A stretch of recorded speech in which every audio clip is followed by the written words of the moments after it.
So I'm not really going to throw Josh Allen under the bus due to the fact that this guy's a rookie.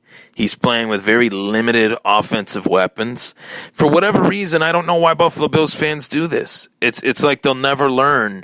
The fans cannot turn on this kid because the more we turn on players, the worse it is for us. The worse it is for us to find quality talent. It puts a stigma around the franchise that I don't think we are worthy of. And that is, well, you know, even if you're a good player and you go to Buffalo, if you don't do well right away, the fans will turn on you. I hate that. I think that is a stigma attached to the Buffalo Bills. If you do great there, they'll love you. But if you don't do well, then they'll turn on you quick, and the organization, the city, the fans will cut the cord. And it creates this angst, this high-pressure situation. I mean, you look at players that have come and gone these last few years, guys like Marquise Goodwin, guys like Chris Hogan. Those were not high draft picks by any means. Marquise Goodwin, I think, was a 4th-round pick, maybe a 3rd. Chris Hogan was a free agent signing from Miami. And Buffalo let those guys go, and look what they were able to do with their next chapter of their careers.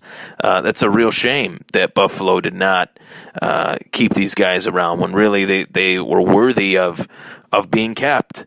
The Hogan issue was a franchise tender. There were things that Doug Whaley botched in that situation, but it's another, token that I'll offer to Buffalo Bills fans is I've heard things in regards to, I really wonder if Sean McDermott and Brandon Beane are really over their head.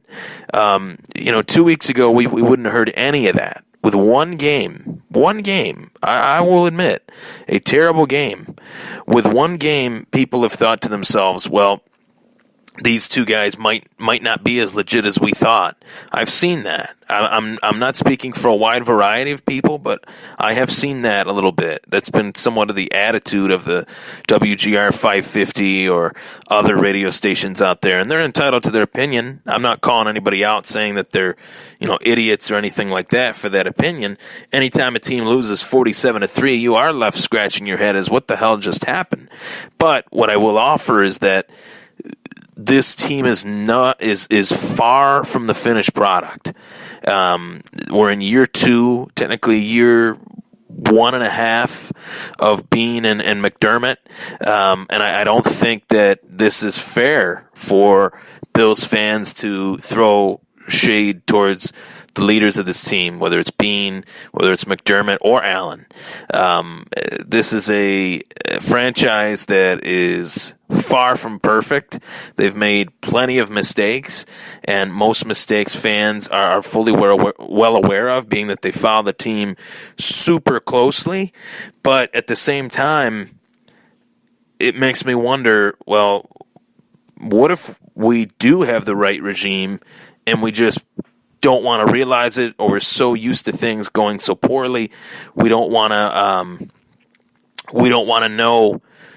We're so used to things going so poorly that we're just so used to this mindset.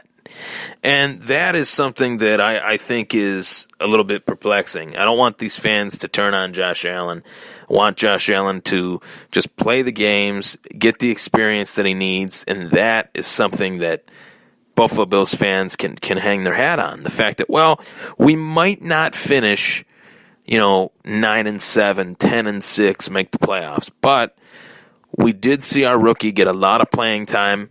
We did see him grow, and that's what Josh Allen needs. I believe the best way for a rookie quarterback to get better is by playing. Now, there's people from let's say my dad's generation or even my grandfather's generation that say, well, learning behind a veteran is the way to go. I think the best way to go is for that rookie to play, meanwhile have that veteran. And that is the approach that the New York Jets have taken as far as starting Sam Darnold and rolling with Josh McCown as the backup. Josh McCown is kind of in the background or in Sam Darnold's right ear, pun intended, of the headset, talking to Darnold and walking him through it. I think that's the best scenario. But Buffalo does not have that. And there's a lot of, unique scenarios that Buffalo does not have at their disposal right now. So the scenario is this: Josh Allen, a raw rookie quarterback, is going to be getting the starts with a very limited supporting cast, with a very limited defense, on a team in full transition mode. And I don't know how long guys like LeSean McCoy will be here. I think if the Bills go, let's just say 0-4, 0-5, do they trade him? I'll throw it out there. I probably would. To see what we could get. Maybe a second, maybe a third. I would take it on the right team. I'm sure, Green Bay would love to have him.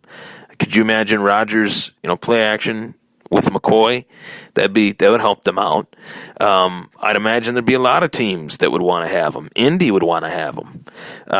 There's a lot of teams out there that would want to have LeSean McCoy even at 30 years old. It's just a question of what could Buffalo get for a player like that. And that's something that I'm just throwing out there. This team needs a lot. When you look at the grand scheme of things, their offensive line is horrible. Their running back position is up in the air. Their tight end has been underutilized the entire time he's played here for whatever reason. And their receiving core has just been hodgepodge of the best people they can find, year after year after year. And they haven't had stable offensive positions in quite a long time. The longest you see a quarterback stick around is at most 3 years. Tyrod Taylor and Fitzpatrick, mixed with some Lossman and some Edwards, those are the longest tenures that these quarterbacks have had, 3-year time frames, which that's never good for anybody. This is the first quarterback I can honestly say I can envision playing here for the next decade plus, just based on his talent. He's big, he's strong, he's smart with the football, he can evade the rush, he's very mobile. There's a lot to Josh Allen's game that makes me think to myself, this dude's the real deal. I'm very high on Josh Allen. And in 5 years from now, if this doesn't work out with Josh Allen, I will know that the fans are a majority of the reason why. Not Josh Allen. E.J. Manuel was not the greatest quarterback on the face of the earth by any stretch of the imagination. But when you put a rookie out there on an island all by himself and force him to play a game that he's not used to playing, not meaning football, but I mean not when you force a player to not play his game, that's what I'm meaning to say. When you force a player to not play his game, he's not going to do well. And, I go back to that Cleveland game on Thursday Night Football. EJ runs out of bounds. He gets hit. After that, that's really the beginning of the end for EJ Manuel. Buffalo wanted to change him into a pocket passer, and he was not. He was never a pocket passer. Not saying he was the Mike Vick of scramblers either, but he wasn't a true pocket passer. Buffalo needs to let Josh Allen play his game. The Buffalo fans need to let Josh Allen play his game.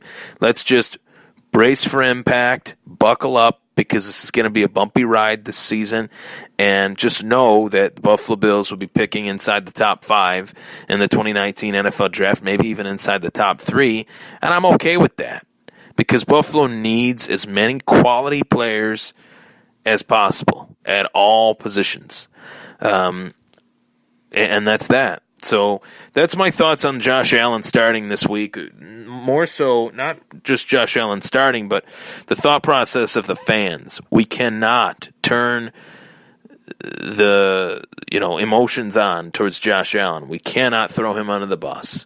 If Josh Allen plays horrible, which I don't think he will, but if Josh Allen plays horrible, then we'll have another discussion. But I guarantee you that if Josh Allen has a bad game, it will be because of his supporting cast, not him.